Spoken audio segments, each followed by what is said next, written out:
Welcome back to Snark and Spark. My name is Emily, and today I've got a bit of a video because we're going to talk about books.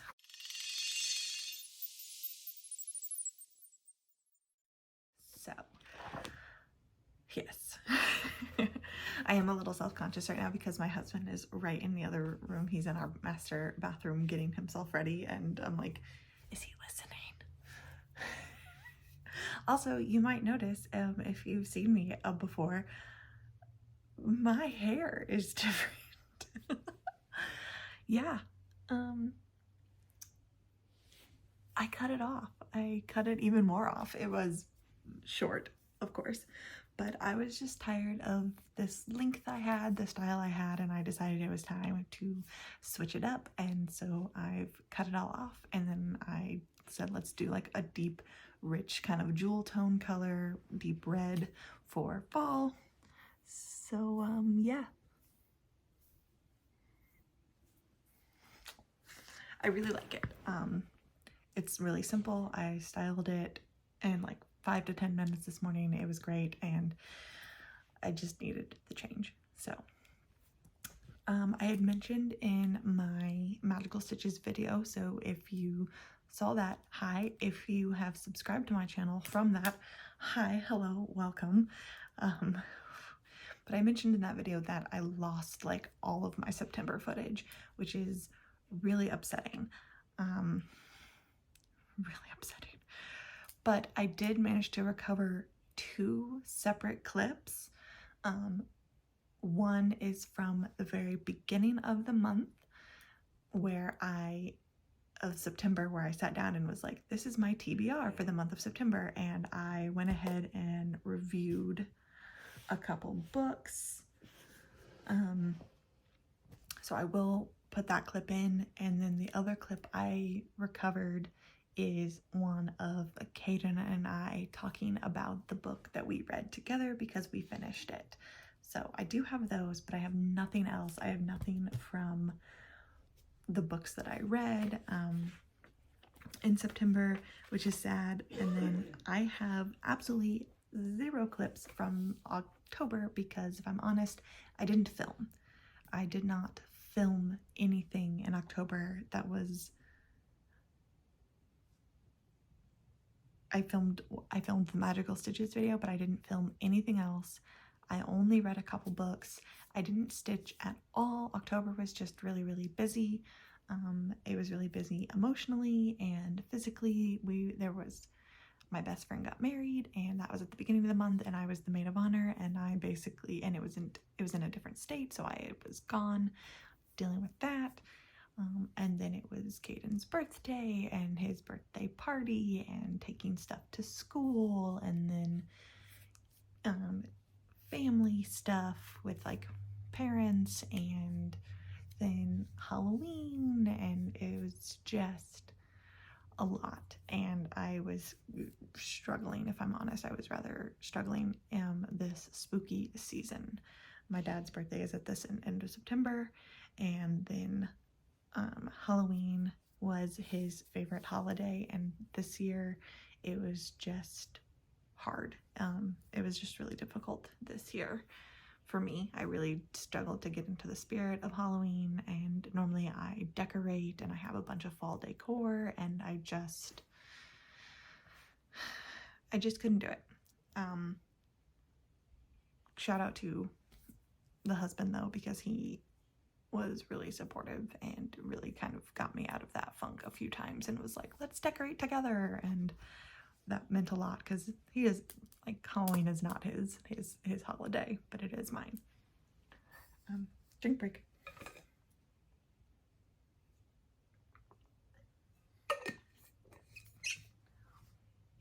Also, look, I have nails. My nails are done. They're just black. They're just plain black, but they are like coffin shaped. I did them myself. They're fake. They're not real. Okay, so I am going to insert that clip, which funnily enough, I'm wearing the exact same outfit. And I talk about it in that clip, my rich housewife outfit. And I do that because I'm weird.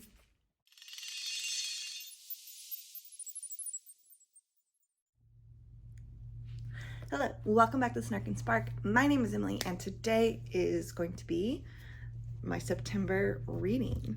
Woo! Hi, Kennedy. Sorry if you can hear my neighbors mowing.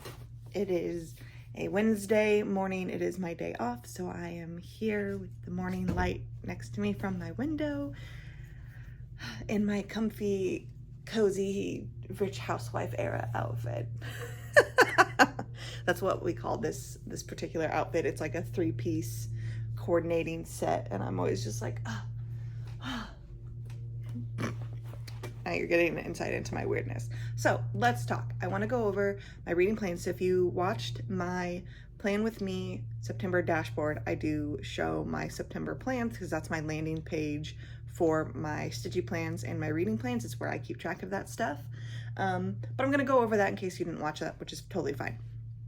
So my reading plans for Magical Stitches, the 3 books I have picked, I don't remember all of the prompts for them, but I have all 3 of the books. I'm actually really impressed with myself because I managed to find a book for each of the 3 prompts from my own TBR shelves, which is super exciting because I do want to read more of the books I own. I think I talked about this in a video that I ended up deleting because the footage was just chaotic and it was too much. We have brought my bookshelves up from downstairs. They were downstairs in the office space and in our living room, but they were in separate places, facing the same wall, but separate from each other. And we just decided we wanted to rearrange like the office furniture space, make it more functional for us. It was starting to become very cluttered, and also just change some of that living room space as well. It was also very cluttered and just wasn't working for both my husband and I anymore.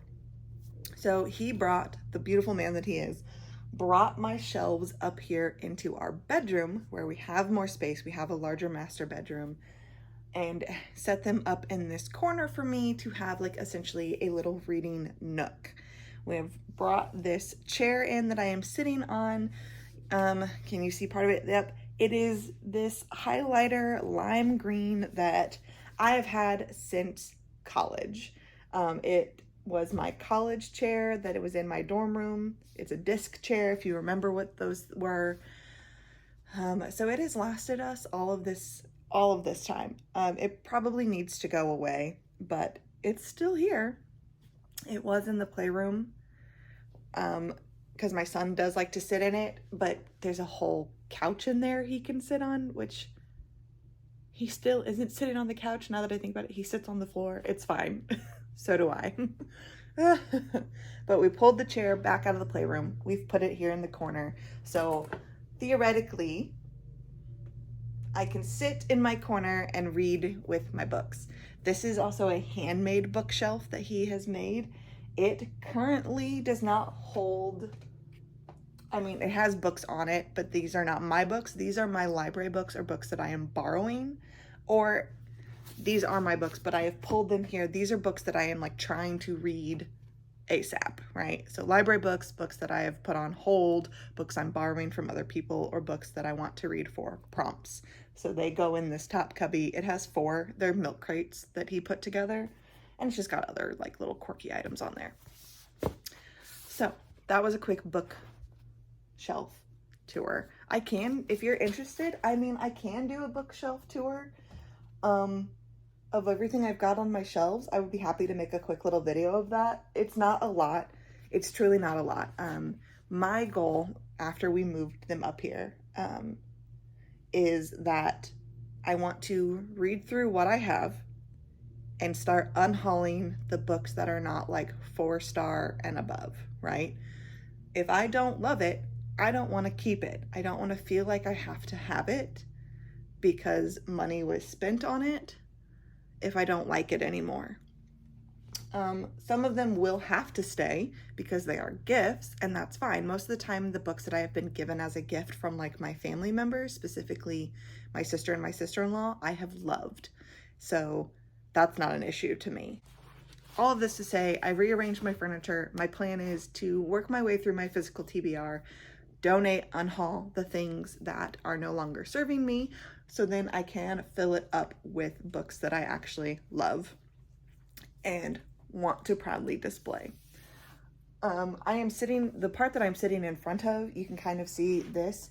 These are all just like my puzzle books and like Kennedy, my like puzzle and activity books. So they're off in a corner because, hi baby girl, you can have attention. It's okay. Don't knock it over. Okay, let's get back on track because we're now 8 minutes in and I need to move along because I have stuff I need to do today. Anyways, how about yes, I will do a whole bookshelf tour. I will actually go in more in depth and we will discuss things about each because I typically know.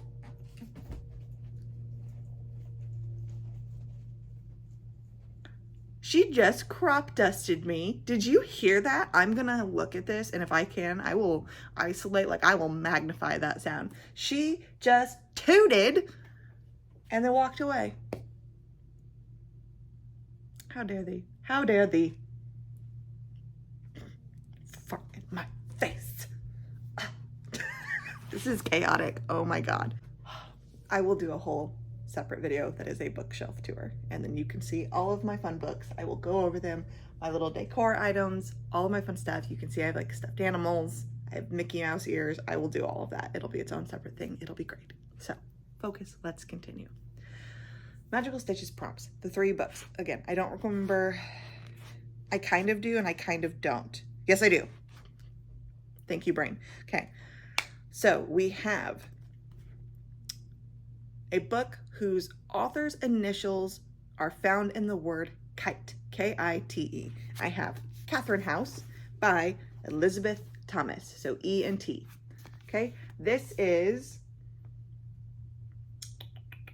a Gothic-infused debut of literary suspense set within a secluded elite university and following a dangerously curious, rebellious undergraduate who undercovers a shocking secret about an exclusive circle of students and the dark truth beneath her school's promise of prestige.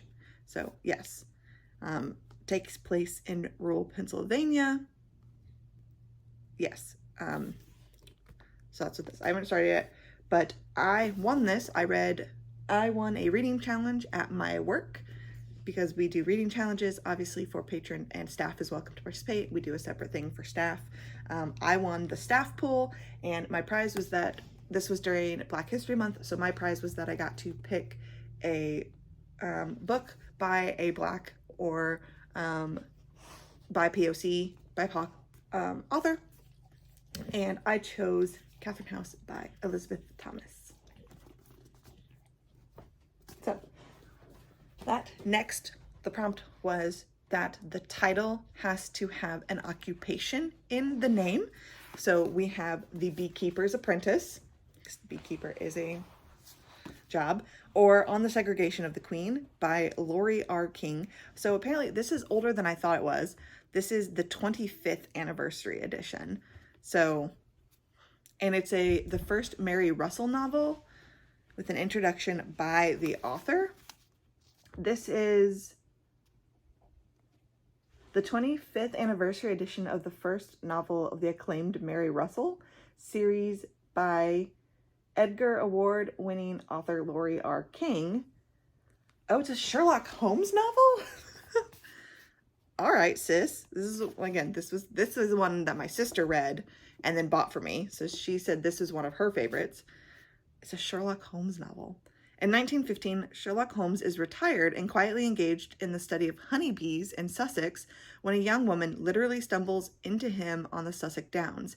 15 years old, gawky, egotistical, and recently orphaned, the young Mary Russell displays an intellect to impress even Sherlock Holmes. Under his reluctant tutelage, this very modern 20th century woman proves a deft protege and a fitting partner for the Victorian detective. They are soon called to Wales to help Scotland Yard find the kidnapped daughter of an American senator, a case of international significance with clues that dip deep into Holmes's past. Full of brilliant deduction, disguises, and danger, this first book of the Mary Russell Sherlock Holmes mysteries is remarkably beguiling. That last 2 words was from the Boston Globe. Okay, so a Sherlock Holmes protege, the beekeeper's assistant apprentice. Okay, and then it looks like they've redone several of the covers. There are several of them. The Beekeeper's Apprentice, A Monstrous Regiment of Women, A Letter of Mary, and The Moor are just the others that are featured in the back of this book.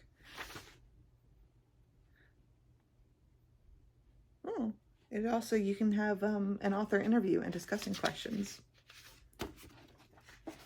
So, very cool. I was obsessed with Sherlock Holmes when I was a teenager. I read a bunch of the Sherlock Holmes stories, and then I recently reread a bunch of them just a couple years ago, specifically during lockdown. I did reread a lot of Sherlock Holmes. And then the last prompt for Magical Stitches is that it needs to be set during the Victorian era, which is a very specific time frame. So I have, don't mind my poor ripped cover, that was an accident, I feel terrible. This is Stalking Jack the Ripper by Carrie Maniscalco. There is another C in the name. I, for the longest time, was like leaving out that other C and was just calling her like Carrie Maniscalco, like Scalo, but there is another C, Scalco. So this is obviously set during the Victorian era. He murdered women in cold blood. He terrorized an entire city. He taunted those of us who hunted him down. But despite all these horrors, in the end, I could not deny it. I was the girl who loved the Ripper. I believe this is marketed as young adult. I will let you know if this is actually young adult. It says like this is a James Patterson Presents, so James Patterson helped get this published. So we will see. Oh, there's pictures. Ooh. That's interesting. And it looks like the titles actually have, it does, okay. Like chapter 3, Tea and Autopsies. Okay, who misses this? I miss this. I miss when titles or chapters had titles. I've been reading like a children's book with Kaden for several months now. We've only been able to read like anywhere from like 15 to maybe 30 minutes of it a night, maybe. So it's taking us a really long time because I'm reading it out loud to him. I'm using voices and inflections and making it drama, so it's fun. And it is a longer book. So I'm reading it out loud to him. The chapters have titles, and I feel like most of the time now when I read books, they don't have titles, and I miss that so desperately. So this is exciting. So yes, Stalking Jack the Ripper. So those are my 3 for the Magical Stitches. Now let's talk some of the other things that I wanted to read. WIPGO was a nonfiction, which I've already done. I've read a nonfiction book this year, so I'm not going to worry about reading another nonfiction, and a classic, which I do have a classic on my shelf. It is right there. It is that tan book with that black square. This is Oliver Twist by Charles Dickens. I have had this book on my TBR to read for the last couple years. I need to read it. I don't need to read it, but I want to read it and be done with it. Every year I say I'm going to read a classic, and the last couple of years it has been that one, and I have yet to do it. Drink break because I'm thirsty and my coffee is probably cold at this point. Also, look at my cute little cup. He's got hands.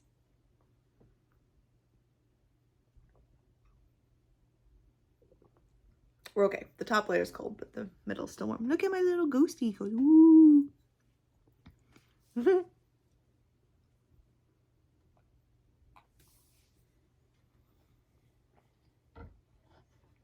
But I am left-handed, which means I never get the thing to face me. It always faces out, which is sad. Okay, so Charles Dickens.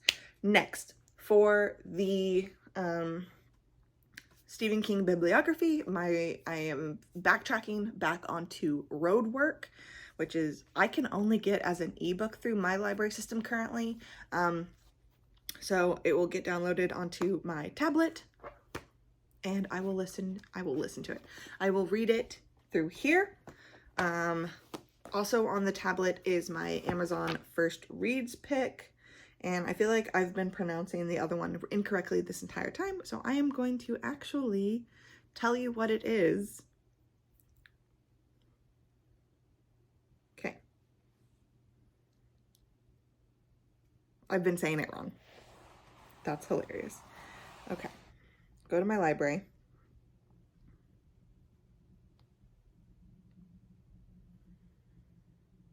Quit being...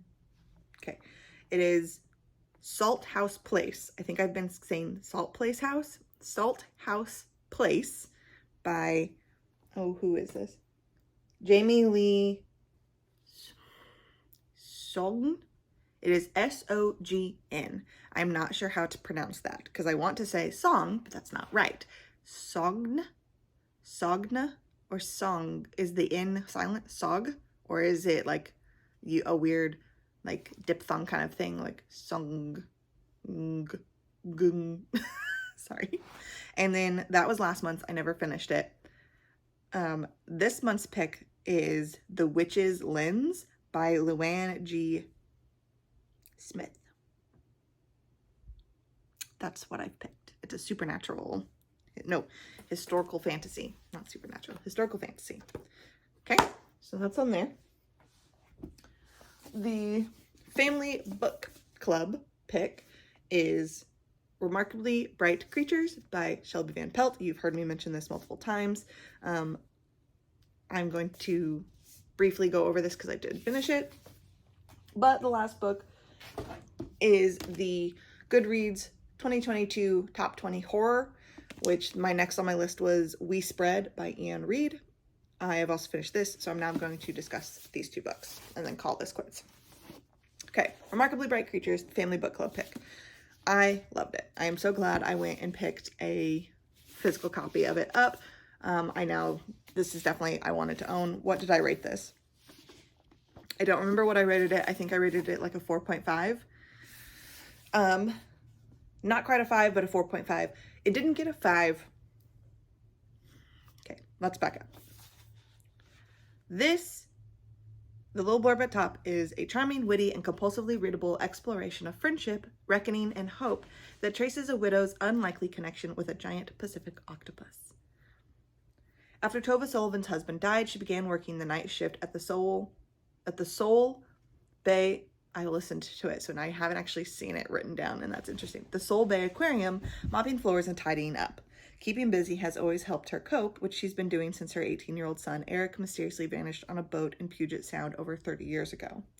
Tova becomes acquainted with curmudgeonly Marcellus, a giant Pacific octopus living at the aquarium. Marcellus knows more than anyone can imagine, but wouldn't dream of lifting one of his 8 arms for his human captors until he forms a remarkable friendship with Tova.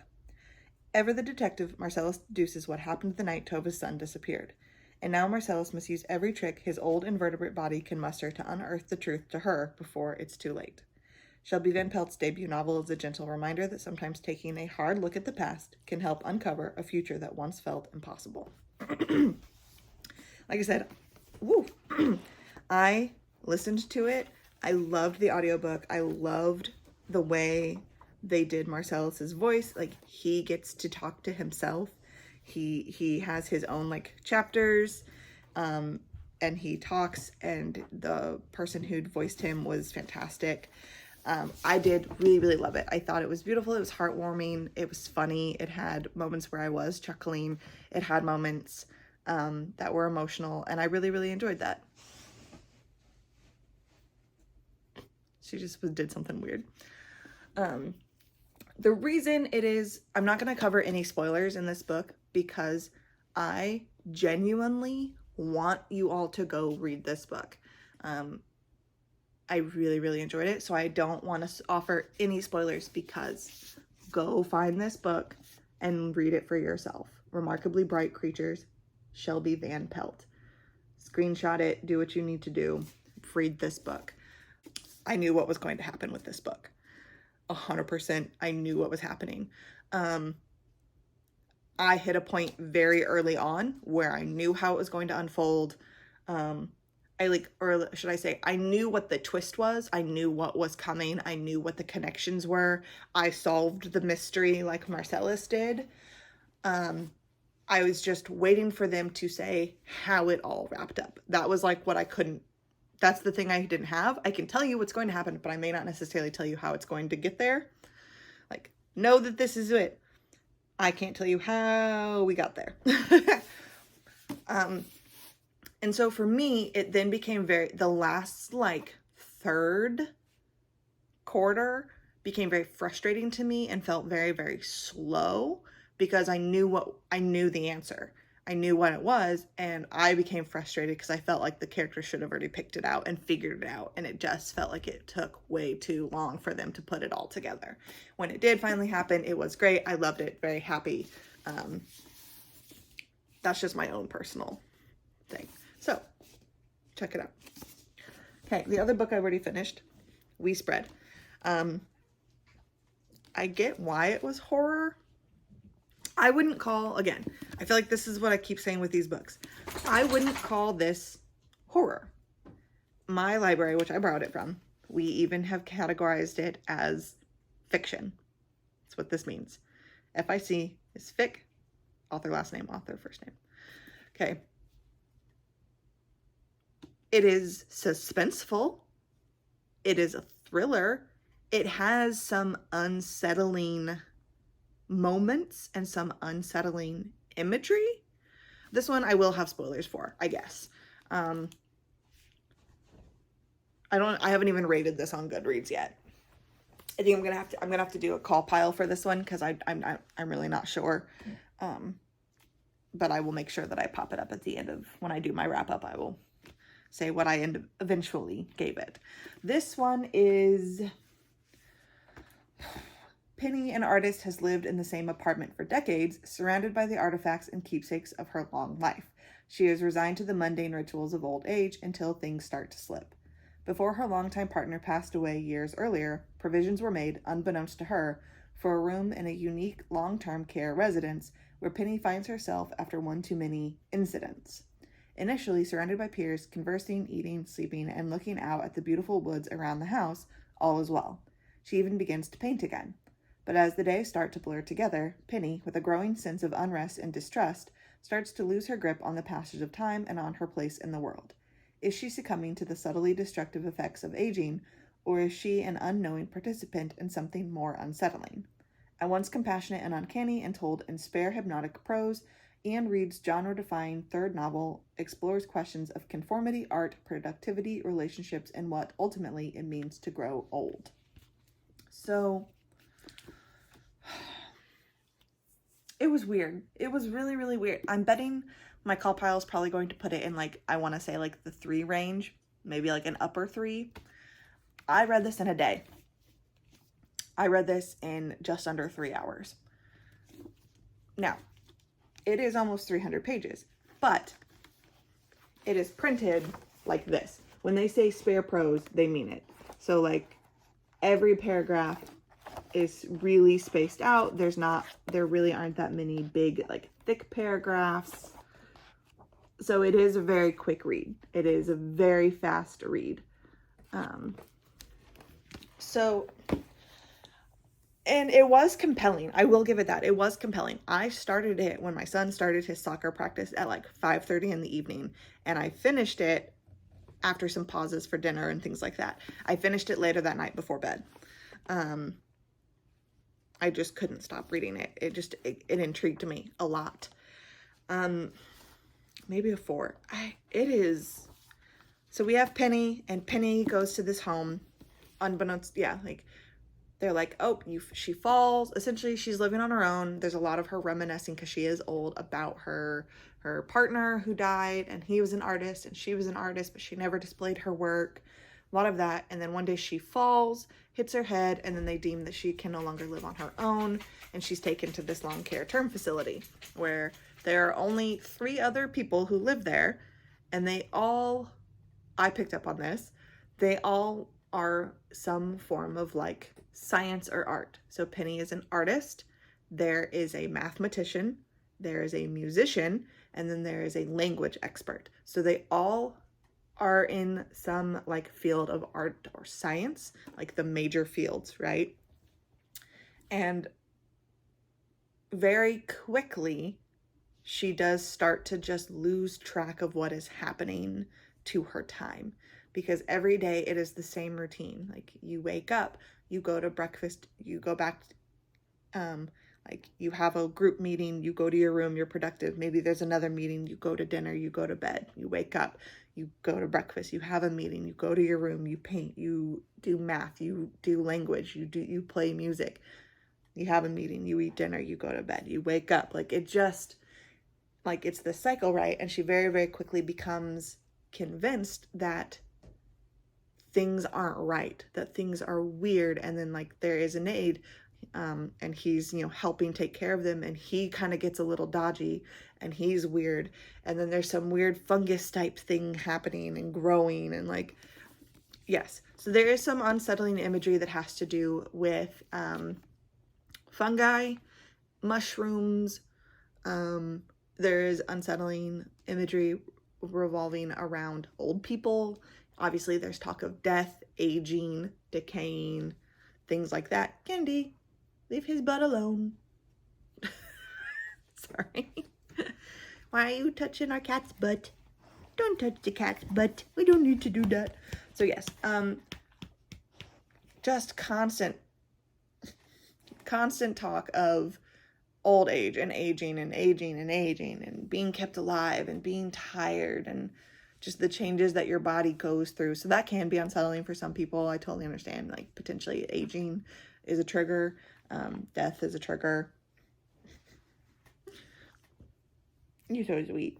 So it was weird, enjoyable, not horror, suspenseful. So I'm going to leave this part here. It has gone on way longer than I thought it would. And obviously she wants attention. So I'm going to go. I will see you all very, very soon. Okay, so I'm here with Caden for another book that I finished in the month of September. And that book is The Legend of Greg, an epic series of failures by Chris Rylander. And I have Caden here with me because this was another book that we read together. We started this book back in June and we just finished it last night near the end of September. So it's taken us a couple months to read this. It's a 300 some odd page book, and it took us so long because I was reading it out loud to him for 15 minutes a night. Like, 337 pages to be exact. I think the most time we got was maybe 40 minutes once to read the book, but most of the time it was about 15 to 20 minutes each night. Not even every single night, but most nights, when we would settle down before bed. There was some chunk of time missing when you were away with your grandparents, but we've been reading this all summer and we finally finished it last night, and I'm gonna let Caden tell you what it's about. So, 13-year-old Greg Belmont is happy being ordinary. He's got the very best friend a guy could ask for, even if he's his only friend, and a pretty cool dad. Despite his obsession with organic soaps that smell like a mix of salted pork and Icelandic bog. I don't know what that is. Sure, Greg's family has been what is that word? Plagued. Oh, that's a weird word. Plagued by bad luck since the dawn of time. But the curse only strikes on Thursdays, and besides, who hadn't been attacked by a polar bear on a field trip to the zoo? That's what happens to Greg on this particular Thursday, right before he learns the astonishing truth. Greg isn't ordinary at all. He's actually an honest-to-goodness, fantastical dwarf. When his dad is kidnapped by a murderous bro troll, Greg is whisked away to a mystical world beneath the streets of Chicago, where he discovers that the dwarves' long-lost magic may be returning, setting off an ancient conflict with their sworn enemy, the elves. Suddenly, it's up to Greg to save his dad and prevent all-out war in this hilarious, action-packed fantasy from Chris Rylander, author of the hit Forstall saga. Good job. Thank you. So we read this over the course of a couple months, and do you want to bring it a little closer so we can see the... You can go ahead and... Perfect. Okay. It's in frame.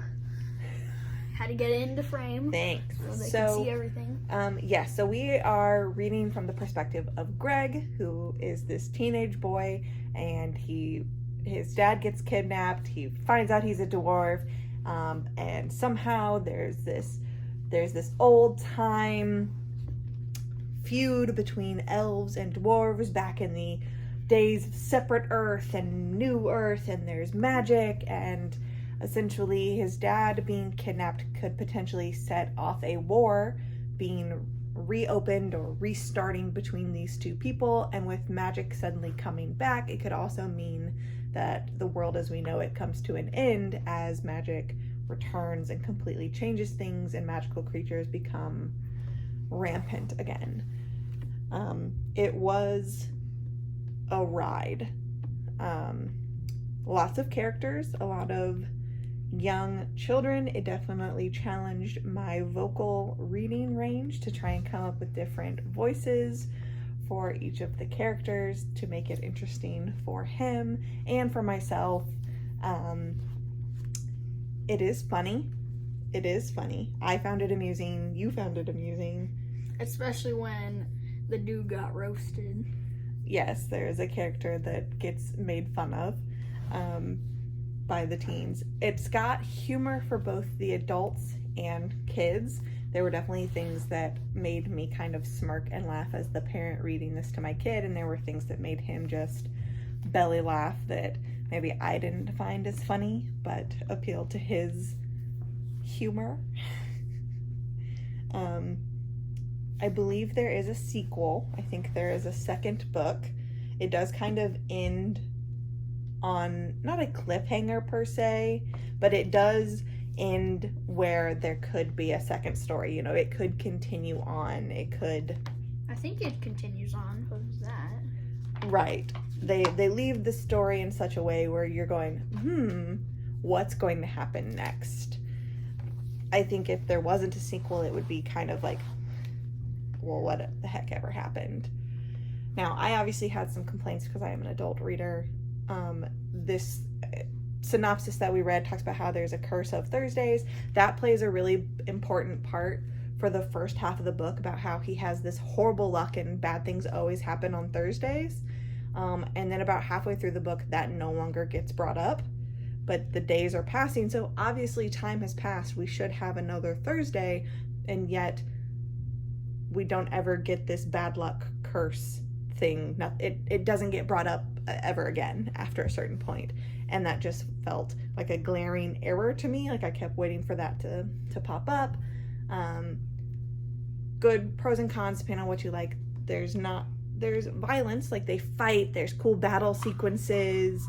You know, he got really into the battle axes and swords and bows and arrows and daggers, and like, yes, there's a big... Throwing daggers, throwing axes, crossbows, bows. Yes. Different types of arrows, magic. There's a lot, and there are fight sequences, but no one really dies. There's no...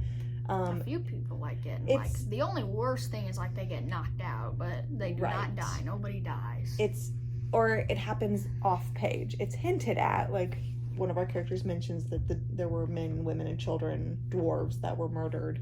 But again, that happens off page.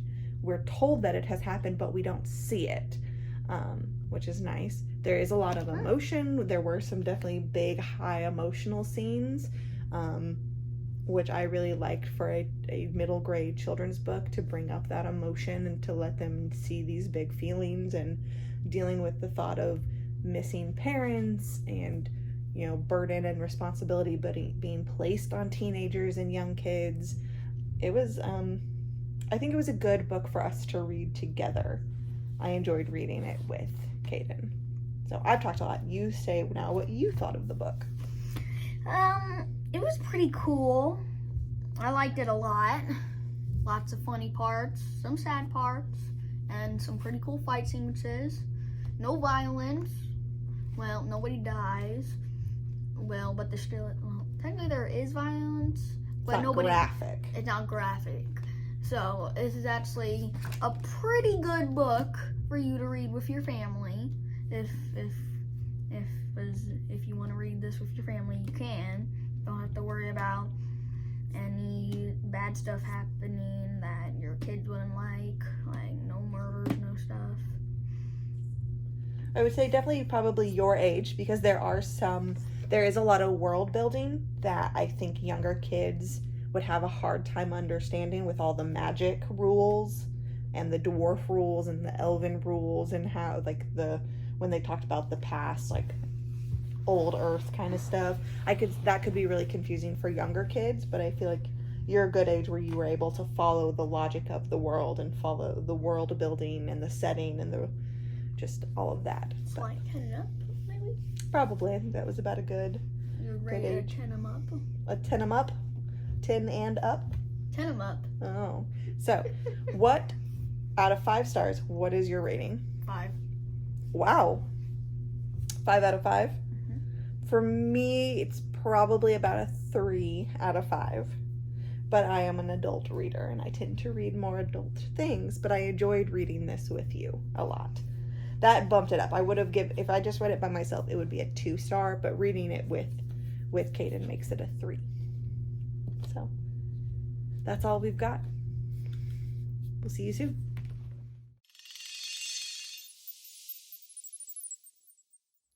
So, I'm not going to talk about the books I talked about in there, but I am going to talk about other books. And I have another TBR, because why not? So, okay.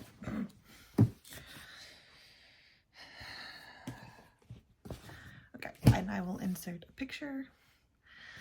I had The Only One Left by Riley Sager. I did that kind of as a tandem ebook, audiobook. I started it as an ebook and got probably about 20 to 25% of the way through it as an ebook, and then my hold lapsed, and then I got it again because it was like right when it came out and everyone was trying to read it. Then I got it as an audiobook and finished it as an audiobook and absolutely loved it. I gave it 5 stars. I know it's not for everyone. I was really drawn to it. I really like retellings, and it is kind of a Lizzie Borden-esque retelling in the sense that we follow Kit. Yes, Kit is a caretaker, and she has been sent to take care of Lenora Hope, who supposedly murdered all of her family when she was a teenager, and lives in her family home, which is called Hope's End, and is now this old woman. She suffered a series of strokes and lives in Hope End, but she needs a caretaker. So, like, that's the whole thing. And Kit has been on suspension because her last patient died under her care, and it was suspected that she had something to do with that person's death. So she's been, suspended, and then she gets this job where she has to take care of a supposed murderer, and she has her doubts.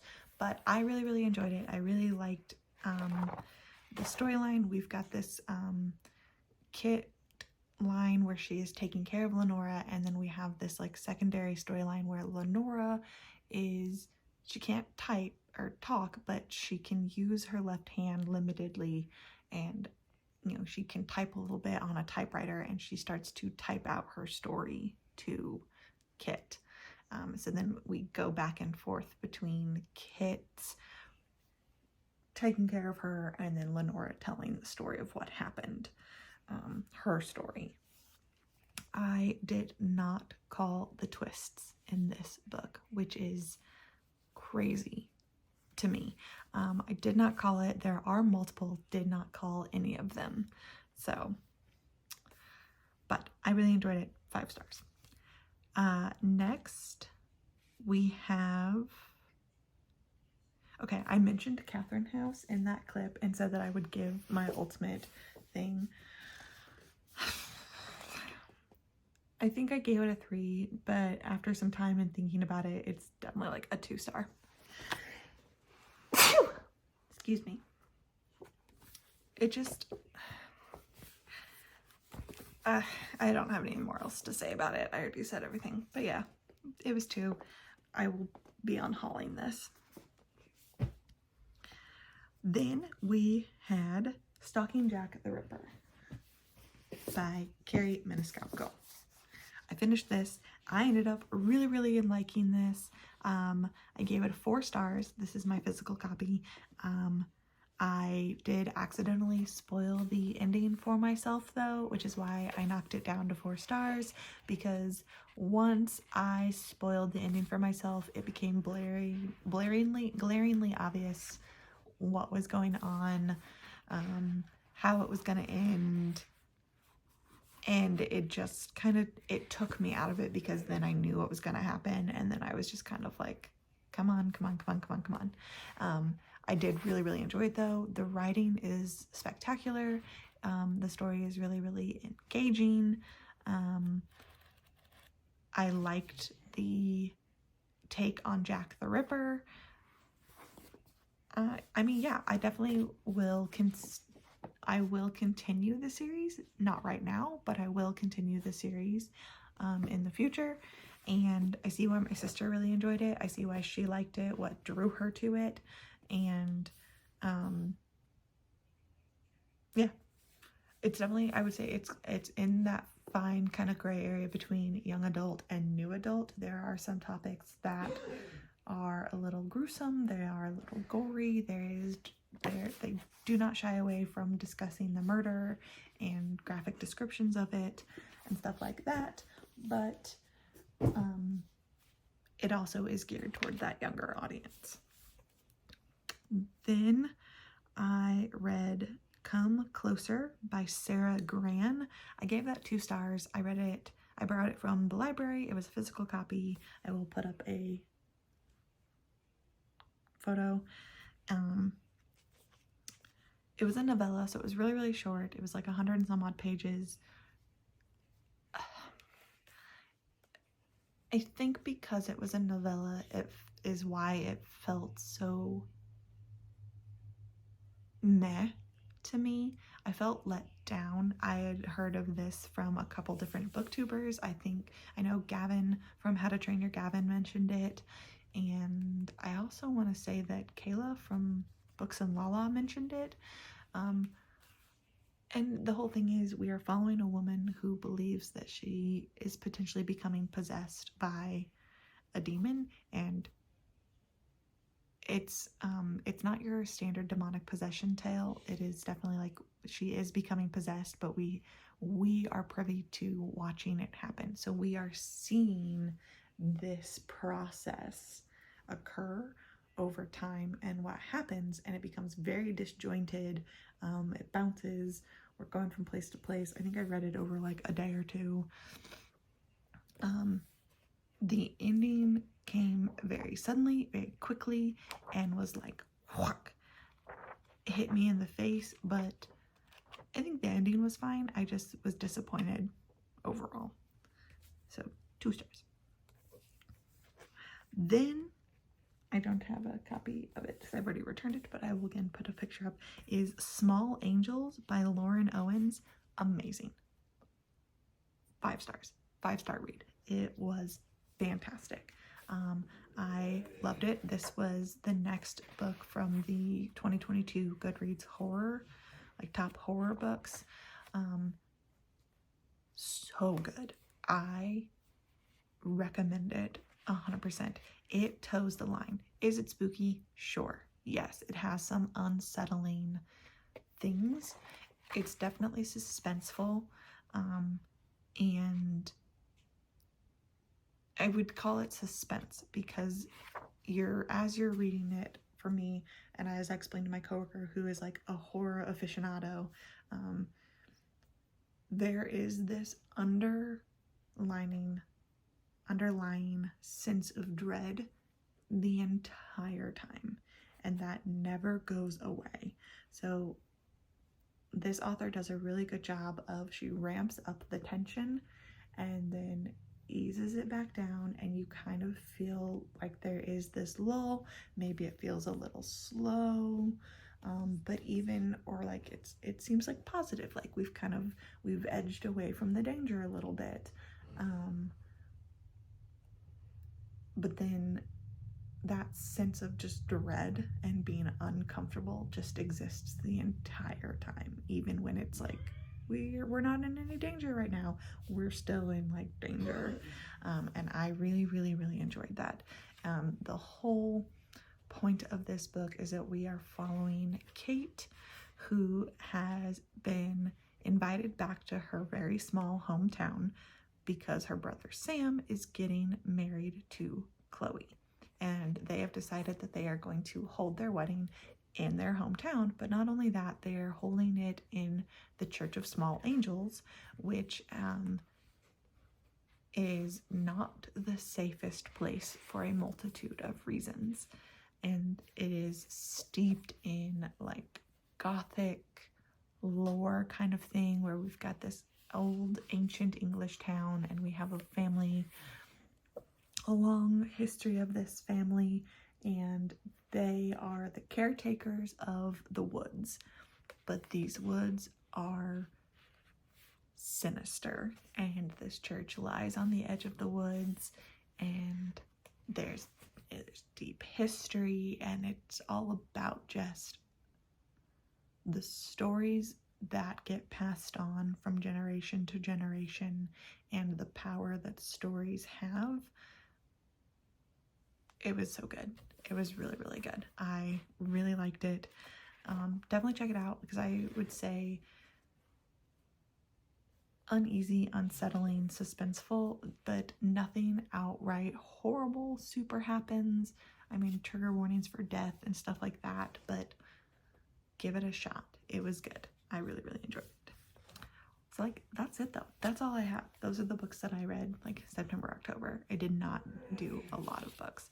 So let's talk about what I'm currently reading, and then also things that I have that I still want to get to on my TBR.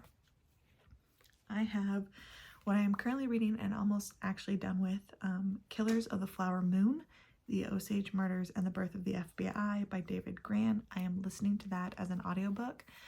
Yes, the movie has just come out or is about to come out, and it's starring Leonardo DiCaprio. And it is based off the truth. This is a nonfiction book. Like I said, I am listening to it. It is my family book club pick. My mother-in-law picked it for all of us to read, and 2 of my family members are already done with it, and I am like 90% done. I think I have like 10% left. I have like a disc left because I actually have a CD player in my car, and I listen to it on CDs, which is crazy to some people. My husband. It's very good for nonfiction. It has 3 different narrators for the different, they say chronicles, Chronicle 1, Chronicle 2, and Chronicle 3, and I am in the last little bit, and it is all about, I think, the author. I'm not quite sure. I kind of tuned out a little bit at this point. It is very good. You have to definitely be a nonfiction reader, or be interested in these things, and it is incredibly sad. It does talk about the murder of Osage Native Americans in Oklahoma, because they were on land that had oil, and so they became very rich, and then they start being murdered, and essentially we figure out they're being murdered for their what's called head rights. They're being murdered for access to their land and to their money, but also it covers just the injustices and the mistreatment that the Osage people faced, and yeah, just horrific. I'm glad I'm listening to it, because now I had no interest really in seeing the movie, but I think my husband does.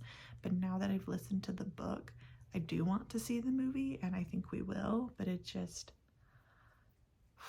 is very heavy, but it was eye-opening. I hit about halfway through and texted our family and was like, I have no idea what is going on, because they're listing out the facts of the murders, and then they've started to give out theories of like who is behind it or who is responsible for it, and it's just they couldn't get anywhere. It wasn't getting solved because people were covering it up. They weren't investigating. Other people weren't investigating it because who cared about Native Americans being murdered? And then other people who were involved were lying about it, lying about their involvement. There was a bunch of cover-ups with police. And then we found out with certain like FBI stuff that like there were moles, and it's just a lot. Yeah. So we hit halfway and I was like, it can't be going the way I think it's going for who is ultimately responsible. And then it did. And I was like, oh, this is not good. So I'm almost done with that. I am also listening to Through Libby, Station 11 by Emily St. John Mandel. It follows like this post-pandemic new world kind of thing where this horrible disease, it was like called the Georgian flu, completely devastated the population, and of course like wiped out like 95% of the population on Earth. So now we are following a literal band of survivors. They are part of like a symphony playwright troupe as they are traveling from place to place, and we get snippets of the past interspersed with the present, and then there's like little snippets. We'll get snippets of like a book from the past and then we'll move to the present day of like an interview that's happening. And then we jump back to just like the regular story. I need to sneeze again.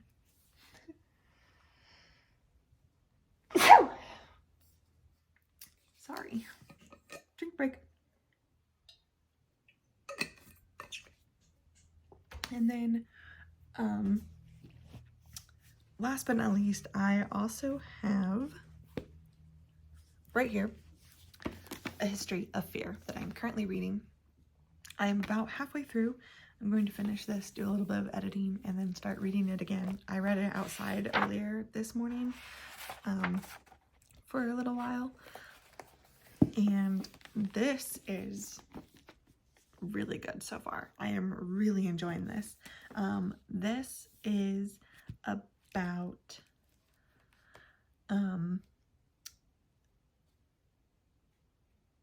the harrowing downfall of a tortured graduate student who's been nicknamed the Devil's Advocate for his sensational crime, murdering a classmate, then claiming the devil made him do it. So the way this book is set up, though, is a novel within a novel. The book starts with like a note from the editor, and it sets up this premise of, we all heard about this killer. His name is Grayson Hale. We all heard about this American in Scotland. This American, Grayson Hale, was a graduate student in Scotland, and he murders a classmate named Liam. Like, that's how the story starts. It's like, we know that this happened, and he is in prison, and then he was found guilty, sentenced to prison, but then he died in prison. After he died in prison, they found a manuscript that he wrote that he called, like, this is his manuscript, The Memoirs and Confessions of Grayson Hale, by himself, with intermittent notes and other evidence by the editor. So, like, this whole point is we are reading Grayson Hale's memoir of, like, what happened to him and why he ultimately killed this classmate. And his whole claim is that he met the devil and the devil made him do it. So we have, he's, like, telling his story. So we are reading from Grayson's perspective, like, I was doing this. First sentence, the devil found me at the dodgy end of Leith Walk, having lured me by use of guile and the pretense of employment, the thing I needed more than anything. So then we read, and then every couple chapters or so then it'll finish the chapter, and then we'll get, at the end of the chapter, it'll be editor's note, exhibit, this is exhibit A. It'll say what it is, and like in this case, this is a transcript of an interview the editor of Hale's manuscript did with his old roommate. So we have, it's just so interesting. I'm really, really liking it. Like I said, I'm about halfway through. He is starting to fall off the deep end. He is starting down this road of like, he doesn't know what's real, but it's painting this picture of you see what he believes. And when you're reading from his chapters, you're in it. You're like, yeah, like that's terrifying and scary. And you believe him because he believes it. And then at the end of the chapter, or after a few chapters, we'll have, you know, these editor notes where she's then compiled evidence of something else from a person. So like in one of them, it was part of a transcript from his trial. The other were a series of text messages between two of the characters. And so we're seeing then where the holes in his story are, or where it's like, oh, like that was in his head. So like he thinks that he and this kid that he ends up murdering are friends. Like he's like, we have a really close friendship. And then at the end of one of those chapters, there's a series of text messages between this kid and Grayson's girlfriend, who's like, your boyfriend is insane. Your boyfriend is nuts. Like, I don't like him. I can't stand him. He thinks we're friends and we're not. And it's like, oh, wait a minute. Like, but in his head, they were best friends. So really interesting. I'm really, really enjoying this. Then we have my books I still want to get to. Okay. I still did not read this. I still want to get to this. This is The Beekeeper's Apprentice, or On the Segregation of the Queen by Laurie R. King. This is still on my book. I have this ARC, essentially A Market of Dreams and Destiny by Trip Gailey. That doesn't come out till December. I want to read it. I don't know if I will. Then the rest of these, besides these are all horror books I wanted to get to in the month of October that I didn't. October, I wanted to read a bunch of horror. Like all month, that's like the only thing I wanted to read was horror books, and it just didn't happen for me. I've kind of hit a point with the end of the year. I'll get to that. Let's just go over the books that I wanted to read. So we have Mary, An Awakening of Terror by Nat Cassidy. I've heard a lot about this. This is, so the back says it blends Midsummer with elements of American Psycho and a pinch of I'll Be Gone in the Dark. Mary is a quiet, middle-aged woman doing her best to blend into the background, unremarkable, invisible, unknown even to herself. But lately, things have been changing inside Mary. Along with the hot flashes and body aches, she can't look in a mirror without passing out, and the voices in her head have been urging her to do unspeakable things. Fired from her job in New York, she moves back to her hometown, hoping to reconnect with her past and inner self. Instead, visions of terrifying, mutilated specters overwhelm her with increasing regularity, and she begins auto-writing strange thoughts and phrases. Mary discovers that these experiences are echoes of an infamous serial killer. Then the killings begin again. Mary's definitely going to find herself. Okay, and someone pointed this out. I think one of the booktubers I saw pointed this out, and then it's like, oh crap, I didn't even notice. She's in the bath, right? Whose hand is that? That's coming out of the tub. Then we've got episode 13 by Craig DeLuey. This is terrifying twist to the found footage genre when a reality TV show's crew find themselves trapped in a nightmare of their own creation. Fade to Black is the newest hit ghost hunting reality TV show. Led by husband and wife team Matt and Claire Kirkland, it features a dedicated crew of ghost hunting experts. Episode 13 takes them to every ghost hunter's holy grail, the Paranormal Research Foundation.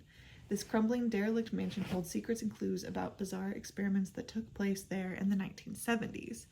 It's also undoubtedly haunted, and Matt hopes to use scientific techniques and high-tech gear to prove it. But as the house begins to slowly reveal itself to the crew, proof of an afterlife might not be everything Matt dreamed of. I'm told it's in a mix of, so it says it's epistolary, so it looks like we've got a mix of blog posts. It's like this says the website, blog posts, television review, pre-interview transcripts, emails,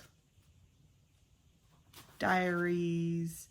This is episode transcripts. So it's all, I'm really excited. I love these types of books. I usually love these. We'll see. I've heard some, it could go either way. Like one person doesn't like it, someone else does. I also have, I've heard a lot about this. This is Exquisite Corpse by Poppy Z. Bright. So this is going to be my first foray into extreme horror. I've heard that this is extreme horror.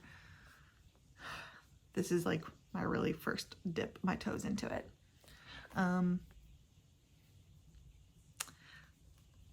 So here we go. To serial slayer Andrew Compton, murder is an art, the most intimate art.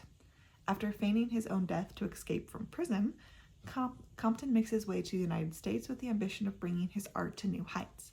Tortured by his own perverse desires, drawn to possess and destroy young boys, Compton inadvertently joins forces with Jay Byrne, a dissolute playboy who has pushed his art to limits even Compton hadn't previously imagined. Together, Compton and Byrne set their sights on an exquisite young Vietnamese-American runaway, Tran, whom they deemed to be the perfect victim.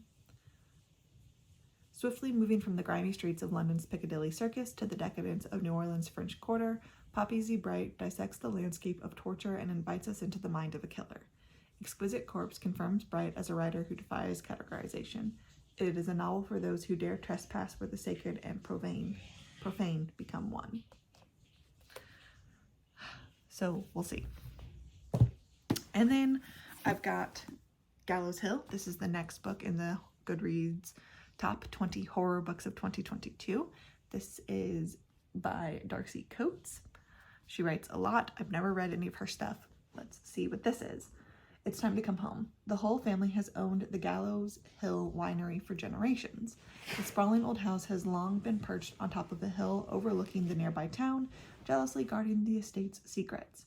Their wine wins awards. Their business prospers. Their family thrives until Hugh and Maria Hull enter the dark halls of Gallows Hill one last time and are found dead the next morning. People whisper that the curse has awakened once more. It's been more than a decade since Margot Hull last saw her childhood home. She was young enough when she was sent away that she barely remembers its dark passageways and secret corners.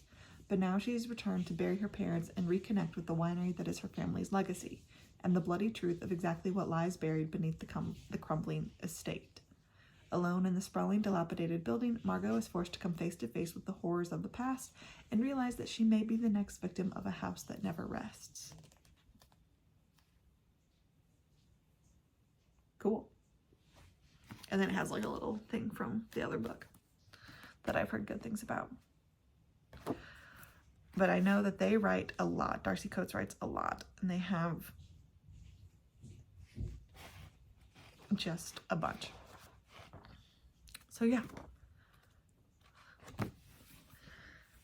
And then of course I still need to do Roadwork by Stephen King, and then I downloaded a bunch of stuff in October from Prime.